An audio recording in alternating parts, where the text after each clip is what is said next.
Hello and welcome to my reaction video today. This is a video that was made and recorded in August 2021 with Scott, Callum and Jackson of Driver 61 and Driven Media. If you haven't looked at Scott's channel or channels, go and do so. The Driver 61 is more geared towards Formula 1. Although I'm not a Formula 1 fan, there's a lot of it's based more around technology, so it will give you information on aerodynamics, Formula 1 clutches, how the brakes work on modern vehicles, how engines works, anything like that. The Driven Media channel is more geared towards two cars racing against each other, performance and stuff like that. So if you haven't, go and subscribe to Scott's channels and check them out. First of all, before we start watching the video, I'd like to say a massive thank you to Scott and his team for having me on the channel. The opportunity arose through the Driver 61 channel. I applied and they got me straight on.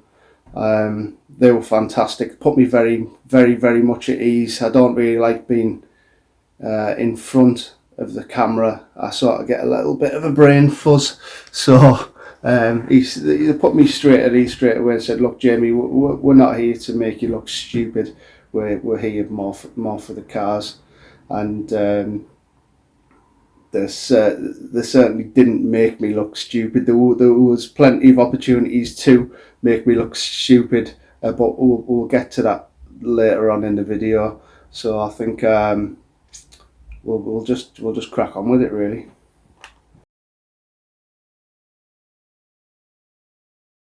This is a 570 brake horsepower hybrid Honda NSX, and this is a 630 horsepower highly tuned Audi TTRS, and today we're going to put them through challenges to see which is the fastest. Exactly how highly tuned is your TT? It's just above stage 2. It's still on stock turbo, but it's got special fuel in today, so I should be able to push it a little bit higher.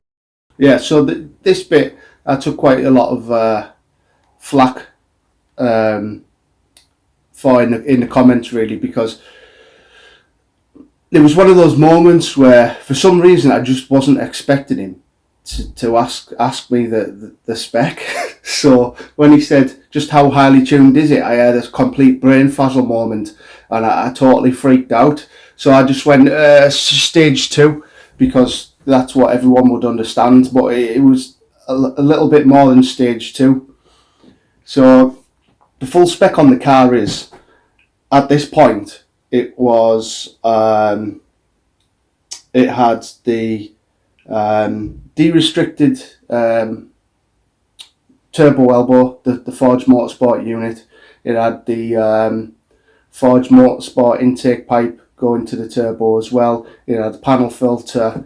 It had a massive airtek intercooler rated over 1,000 horsepower. It had de-restricted charge pipe. It had uprated 1000cc injectors on the ports. It had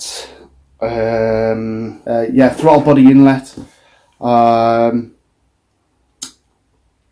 and it had, most critically, it had the 4-bar map sensors, which is crucial when people say you can't get stock turbo TTRS above 600 horsepower. Anybody who tells you that, they're full of shit. Now, the luxury I have is I tune my own cars, so that was running DS1 software, Dyno Spectrum, and I tuned it. I was up till 2 AM at Rutland Water, little hotel there, the night before, having a few glasses of wine, tuning the car, and basically I just went full kill mode. Because I got the 4-bar map sensors, I was able to take it over 2 bar. Usually they have a boost cut at 2 bar, which is why you can't go over 600 horsepower with the Audi TTR8 SS's. But I just slammed my wastegate shut and I took it at 2.3 bar and 100% wastegate duty cycle. It had a 2.3 bar tailing off to 2 bar, about 7,000 RPM, so it was right up there. And also critically, what I didn't mention as well is I was running E112 fuel, which is the leaded E85, so it wasn't gonna knock, and it was running a lot of power. I don't know the exact power, but it was well above 600 horsepower. So we'll carry on and watch the rest of it anyway. Got more horsepower than me. 630, you said? Around about that, yeah. It was completely stock when I bought it, and then within a week it was up to 500, and then 2 weeks it was up to 600. And so if you carry on with this trajectory, you'll be up to 1,000 soon. Yeah, I'm going for 1200.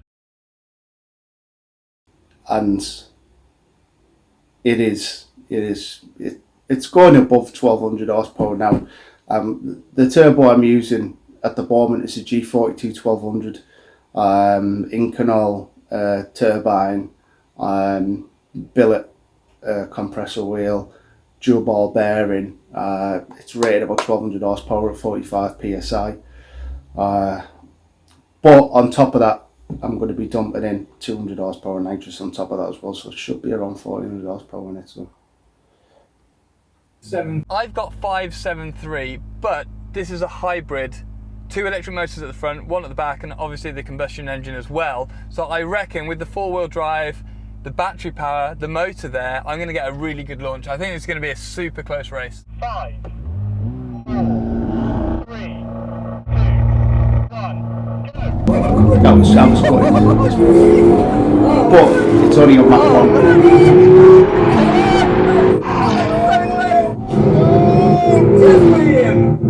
Oh, that was very, very close. Yeah, map 2. See, it says there 11.6, 11.5. That wasn't true. I had my draggy on at the time and I ran 11.3. So Scott probably ran 11.4 there. But I'm not making excuses, but the traction was terrible. Absolutely terrible there. First gear was just spinning. I think it allows for 5% slip on the traction control on the DS1. That's how it was set. It's something I don't really go into on the DS1, but I think it was 5% wheel slip on that. And after that, it cuts timing, and then if it goes too far, then it cuts ignition. But it was just pulling timing at this point, so it only ran 11.3. But I'm only on map 1 at this point. Map 2 comes next, and that's full kill attack mode. So we'll see how that goes now. Yeah, map 2, I think, mate. What, so you've got a secret map? I'll turn the boost up. How much difference does that make? Because I only had you by a nose then. Well, that was about 600 horsepower. I should be able to push it up with 630 now. This thing was unbelievable off the start, and I guess the same for you because you weren't too far behind, but the launch was faster than a Formula 1 car. My stomach was in the bottom for like a good 5 seconds. That was insane. Okay, so that first run there was at 1.9 bar. This next one on map 2 was the one that I stayed up till 2 a.m. the night before and a few glasses of wine, and I turned that up to 2.3 bar and turned the timing up from 26 degrees to 29 degrees the time, and it made a big difference. Now, when I crossed the line, it says 11.1. It wasn't on my draggy. Despite the traction, I still ran a 10.9 quarter mile. On a prep surface, it'll run a 10.5 at 133 miles per hour. However, I still managed 131 mile an hour, but it was at 10.9 quarter mile, even on that quite bad surface. So have a look at that now. And I have to admit, I was quite pleased to win. But the NSX owner, he wasn't too happy that I was running the 85. He's a bit of a strange guy. His registration was Stark because he liked Tony Stark, but whatever floats your boat, mate. So you're going to flick a fancy switch in there and give it a few more horsepower, a few more ponies. Should we see if it'll beat the Honda? Yeah, and if it doesn't, I'm going to look like a fool. 5, 4, 3, 2, 1. actually ran a 3.1 not to 60 there. It usually does 2.8. You can see that drop. Well, I was very happy I won. Oh, Jamie, well done, mate. That extra Thank you, Scott. few horsepower made all the difference, right? It's amazing what a little bit of extra timing and a couple of extra PSI can do. That's insane, but this Honda is absolutely incredible. I've not felt acceleration like that before. What a beautiful car. 160 grand versus Right, so 45 grand. High speed run? I think your dynamic. I did truly expect to lose here, to be I was honest. thinking that actually. This thing is going to be so slippery at that higher speed, so it might be that you go at the beginning, but maybe I overtake you as you go down. Yeah, I did expect to lose. Go. However, just there, I want to point out as well, it wasn't mentioned in the video. For some reason, you're on camera, you're not thinking. Sometimes you have a brain fart, and I did. Scott set off in second gear there, I set off in third gear, and with his electric motors and it's a twin turbo, isn't it? So it was out the gates, and it was at that point I put my foot on the throttle and nothing was happening. I was like, shit. I looked down, third gear, and I thought, right, I'm just gonna have to wait for the boost to build, ride it out and get me out of the hole. And earlier in the video when I said that thankfully Scott and Jackson and Callum made me look good in the video, they did, because when he started to get away from me, I started to panic and my foot was flat down and the boost was slowly building. Then I started to catch him, and then I started saying, I'm coming, and then I just realised that I was just sat on video just shouting, I'm coming. And thankfully they left that out and made me look cool going past them at one-handed at 180 mile an hour.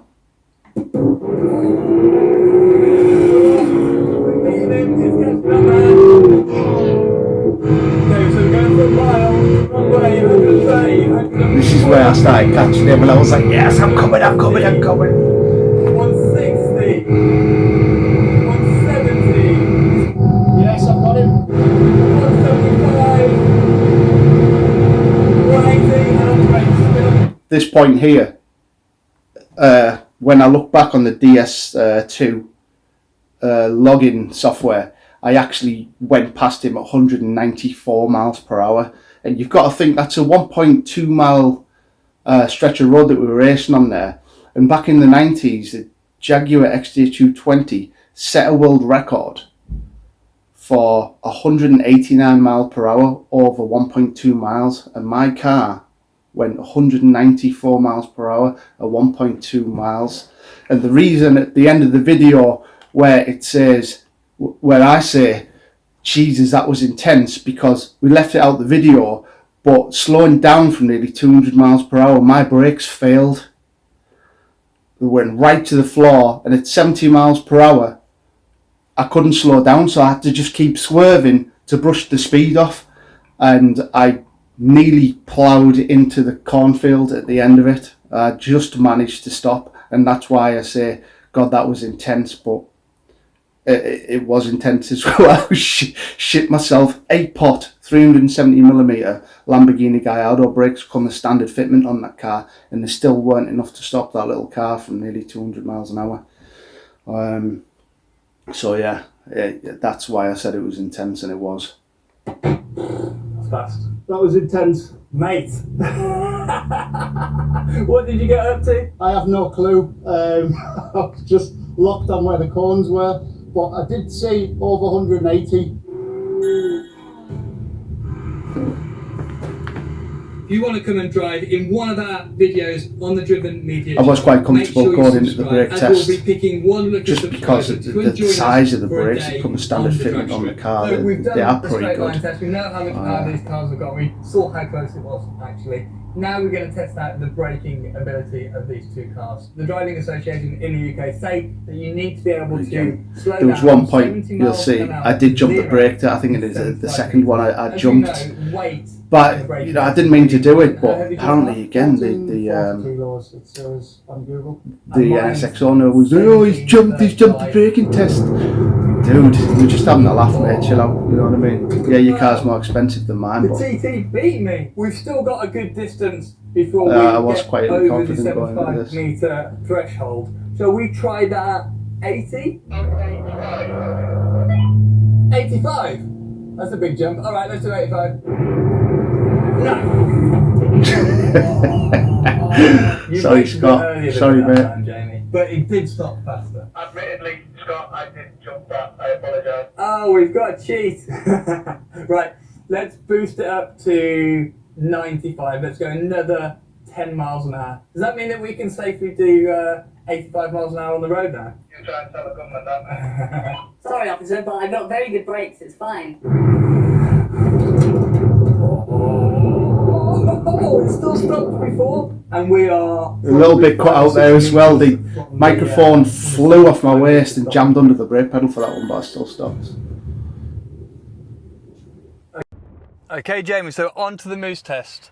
What we do is we approach this dogleg chicane, we lift off at the first cones and see how well the car changes direction through the moose test. Then after that, we will increase the speed until one of us doesn't make it through the test and we can see which car handles the best. Jamie, you ever taken your car on a track, or is it just a drag racing that you do? Straight line, keep it simple. So the corners are going to be something new for you, right? Yeah, I'm a bit nervous, mate. 5. You can see me in the background there. Lift. I was watching Scott go first. He was showing me what to do. He had a few dry runs of it because I didn't get the concept of it first, and there was an overwhelming desire as soon as he got into the corners to hit the brakes, and he told me off for that. Thank you, Scott.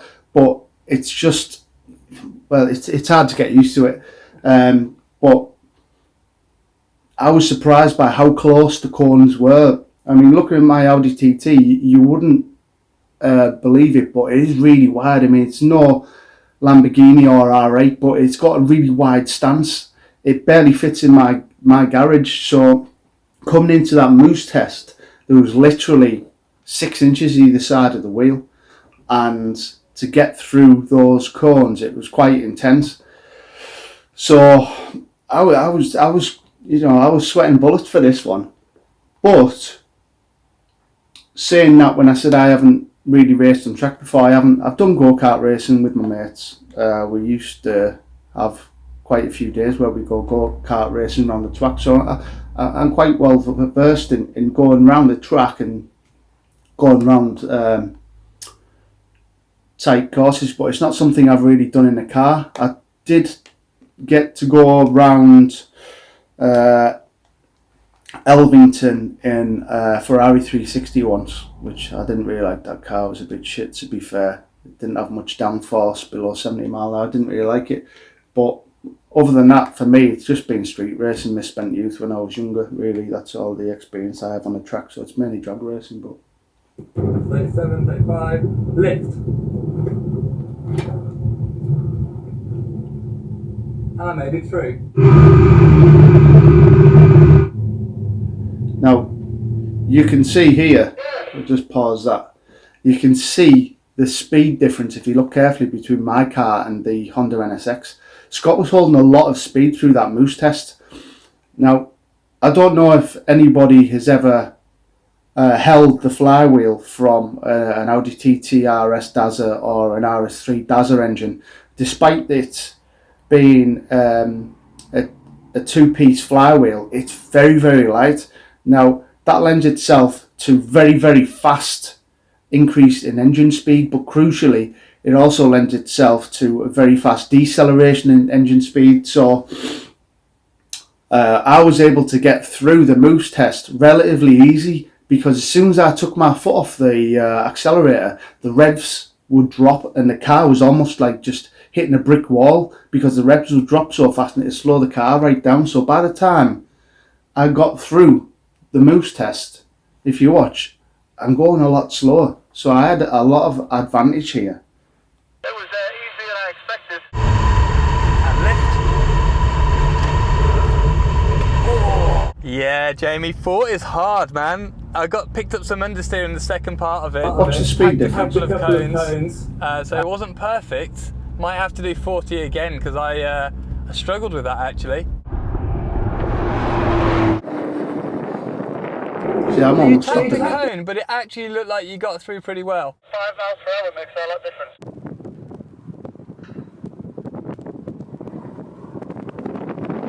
Yeah, that was a good run. I'm going to go, I don't know, Jamie, you got through there fairly easily at 40 that last time. So do you want to creep it up to like 43, something like that?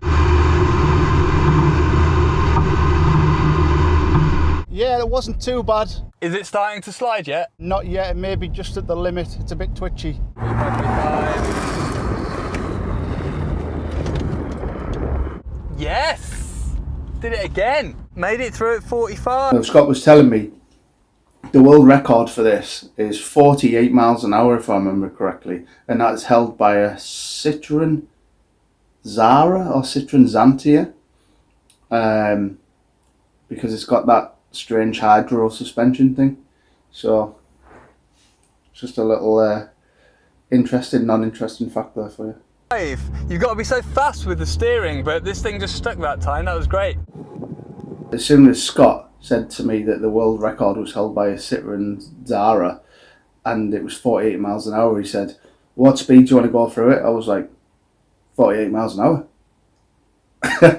But managed to hit some cones. So.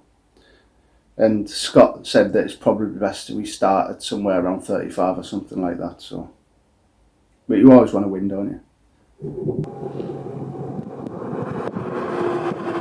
That looked pretty good.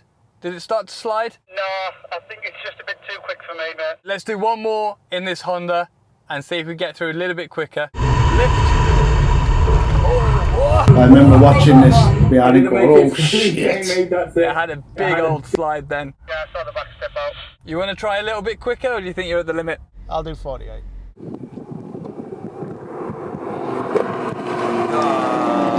No, I don't think you made it through then. Close. So we both kind of got to 45. Good result. That was a lot more skilled than I expected. Nailed it. So yeah, that was a video. A few little things, left out unsaid, stuff like that. Again, thanks to Scott and his crew for having me on. It was a fantastic day. I really enjoyed it, and they have asked me back when the car's complete. So hopefully, I might even get a race against a Formula 1 car. It'd be nice, or Bugatti Veyron or something. Something out the ordinary, but Scott's pretty good at these things, and I'm not sure why he pull out the hat for it. But I will be doing a build series on the car as well, so give a like, follow, share, subscribe, all that shit if you want to keep up to date on the build of the car. The engine's currently at Pro Race Developments down in Essex. There's a back. It's had the sleeves fitted. It's been decked and line board and all the rest of that, and it's getting the cylinders copper wire ringed as well. It's had all that done at the moment. However, with Brexit and all the rest of that, there is a backlog on my billet pistons, so they won't be here till February. But the clutch is on its way from Russia, from Deca Clutch, DCT Race, Dimitri over there. He sorted me out with a nice clutch. That's flying over. Then I'll be ordering the Cyvex. Then I'll be rebuilding the engine, putting it all back together. And then what else is there to do? Injectors. It's 2200cc injectors. 1500 horsepower fuel pump, get the nitrous system, and then I've got to fabricate everything. I've got to learn to weld and fabricate everything. So if you want to watch that, give us a follow. James Parker 83 on Instagram. I'm not really doing a lot on Facebook these days. It's starting to piss me off with all these conspiracy theories and all the rest of that. So yeah, mainly Instagram and YouTube, and whenever I've got something worthwhile updating, I'll shut it on. But again, thanks to Scott, Callum and Jackson. Hope to see you soon. Thank you.